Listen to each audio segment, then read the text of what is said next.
మాట్లాడంగానే నీకు అన్ని వాస్తవాలు గ్రౌండ్లో తెలిసినట్టు మాట్లాడకు. ఇవాళ ఊర్లలో పోయి ఏ ఊళ్ళోనన్నా పో, ఆడ పునాదులు నడుస్తున్నాయి, గోడలు కడుతురు, ఎవరి ఇల్లులని అడుగు, ఇందిరమ్మ ఇల్లులు అని చెప్తారు. మీ అయ్య కట్టిన డబుల్ బెడ్రూమ్లు ఏడున్నాయో తెలియదు అంటారు. ఇవాళ ఏ ఇంట్లోనన్నా పోయి మధ్యాహ్నం భోజనం చేయి, నీకు బువ్వ పెడతారు.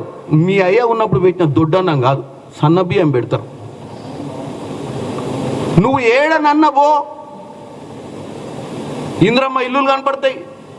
నువ్వు చేసిన దరిద్ర పాలనలో భూభారత్ అప్పుడేది నువ్వు ధరని తీసుకొచ్చి దోసుకుంటే ఇలా ఊర్లలో అప్లికేషన్లు పెట్టుకొని ఎవరి వాళ్ళు భూములకు వాళ్ళకు సక్రమంగా వాళ్ళకు ఒప్పజెప్పే బాధ్యత తీసుకొని రెవెన్యూ అధికారులు పనిచేస్తున్నారు. ఇక నీకేమని చెప్పాలి? మొత్తం భారతదేశంలో 1,00,000 కోట్ల రూపాయలు రైతుల మీద సంవత్సరన్నర పాలన ఖర్చు పెట్టిన ఏకైక ప్రభుత్వం కాంగ్రెస్ ప్రభుత్వం. నీ హయాంలో రుణమాఫీ చేస్తాను ఎప్పుడన్నా చేసినావా?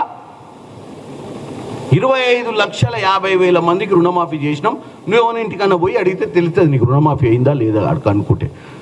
ఉట్టిగానే నోరుంది కదా అని సొల్లు కబూర్లు, సొల్లు మాటలు, ఎవడో రాసి ఇచ్చిన సామెతలు చదువుకుంటా రోడ్ల మీద తిరగకు. 4 రోజుల తర్వాత తీసుకుపోయి ఎర్రగడ్డలో పడేస్తారు నిన్ను.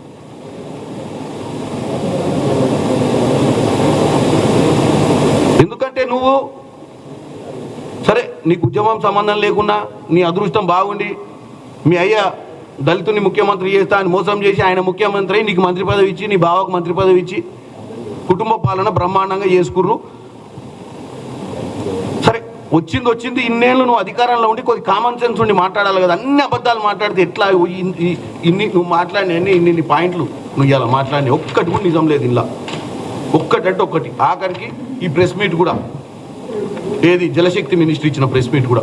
మరి ఎందుకు ఈ విష ప్రచారము? ఎన్ని రోజులు చేస్తావు ఈ విష ప్రచారము? ఇలా మళ్ళీ ఫస్ట్ షో కూడా ఉంటుంది. మీరు ఏం భయకండి, వాళ్ళ బావగారు వస్తారు ఫస్ట్ షో. ఆయనది మార్నింగ్ షో అయింది 11:30, 12 o'clock ఊర్లో షో. మార్నింగ్ షో ఆయన ఖమ్మంలో వేసిండు. మరి ఫస్ట్ షో అయిన సిద్దిపేట ఏది ఫస్ట్ షో అంటే సాయంత్రం 6ంటికి ఉంటుంది. ఇది morning show, matinee show, first show, second show. So ఇప్పుడు మార్నింగ్ షో అయిపోయింది.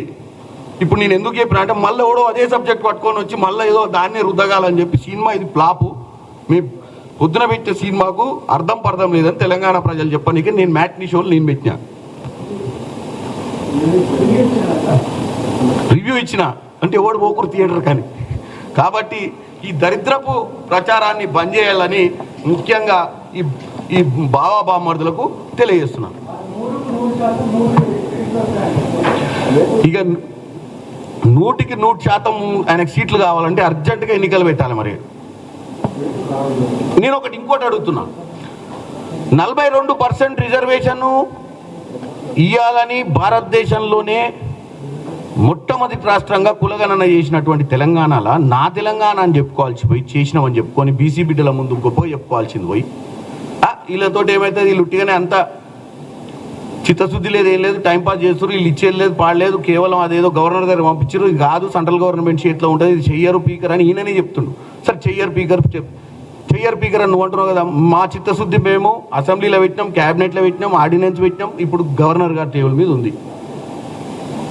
సరే రేపు ఎట్లా లోకల్ బాడీ ఎన్నికలు వస్తాయి, ఏం జరుగుద్దో ఎట్లా తెలంగాణ ప్రజలు చూస్తారు మా చిత్తశుద్ధి ఏందో. నీ చిత్తశుద్ధి ఏందో ఒకటి చెప్తున్నా. సరే రేపు వస్తుంది రాదు పక్కన పెడదాం. నువ్వు 42% రిజర్వేషన్ నువ్వు లోకల్ బాడీ ఎన్నికలలో ఇచ్చి చూపి ముందు. నీకు నిజంగానే మాటలు మాట్లాడి సరే మా చిత్తశుద్ధిని నువ్వు క్వశ్చన్ మార్క్ చేస్తున్నావు కదా. మేము 42% ఇవ్వడానికి రెడీగా ఉన్నాం, నువ్వు నమ్ముతలేవు. పోనీ నువ్వన్న ఒక మాట చెప్పియాలా? ఇచ్చినా వచ్చినా రాకున్నా నేను 42% రిజర్వేషను నా పార్టీ బీఫామ్లు నేను అదే పద్ధతి ప్రకారం ఇస్తా. బీఆర్ఎస్